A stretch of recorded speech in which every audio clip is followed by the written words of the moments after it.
So we're on to the billing and pricing section. So let's talk about pricing models. So Oracle has ways for you to save with the universal credit pricing, also known as Oracle UC.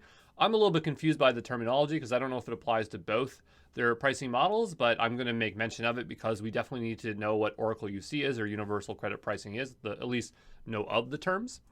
And so the first way you can pay is you can pay as you go, so PAYG. Most other cloud providers call this on demand, so that's why I have it there. And so the idea is that if you were to launch a server, you're using pay as you go. There's no upfront commitment. You're billed based on hourly consumption, and you pay at the end of the month. The other way you could pay is monthly flex. And so these are plans to save money, and I guess this is what uses the Oracle UC. So what you do is you make a commitment. So you say, I'm going to commit for a minimum of 12 months. And I'm going to commit at least a minimum of $1,000 per month. And that's going to give me savings between 30 to 65%. So it's just a way, if you're a larger company and you know what you're going to be using, you can definitely save a lot of money up front. There's also another thing to factor in for pricing models, and that is bring your own license. So Oracle has been around for a very long time, and so people are running Oracle products and software on their on-premise data center, and they might want to bring those licenses over to save money. So if you bring on over those licenses, then you'll get the same support contracts that you've already agreed to. If you don't have an existing license, you'll just get one when you use the Oracle Cloud Platform. And the number one thing that I want to emphasize, number one thing is that no matter what region you're in, the pricing is the same. So if you launch a server in Tokyo, it's going to cost the same in Canada. It's going to cost the same in Germany. Now, why does Oracle do this? They say it's because it's to keep pricing simple.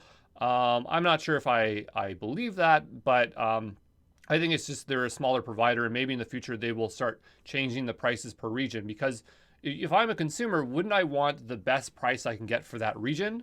And some regions will be more cost effective than others, but for whatever reason, all regions are the same, and that is critical to know. If you come from other cloud providers, this would be a surprise to you because all cloud providers have different pricing based on regions.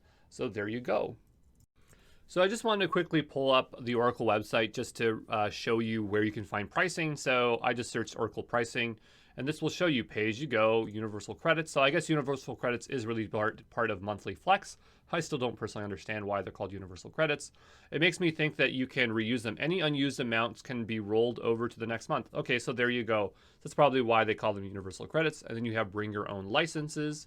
If we go over to this page here, this is the universal credit pricing. You're going to come down here, and you're going to notice that there is no regions. Everything is very standardized. So whatever you're paying for analytics, it's the same no matter what region you're in. But that is the pay-as-you-go price, and then that is the monthly flex price, which is interesting because I would generally think that this price would vary based on your commitment, whether it's 1 year or 3 years. So I'm not really sure about that. But what you need to know is that with monthly flex, you save. That's all that matters. And then the last tab here, this is just another one because this is the universal credit pricing, but maybe you want to look at the actual compute pricing.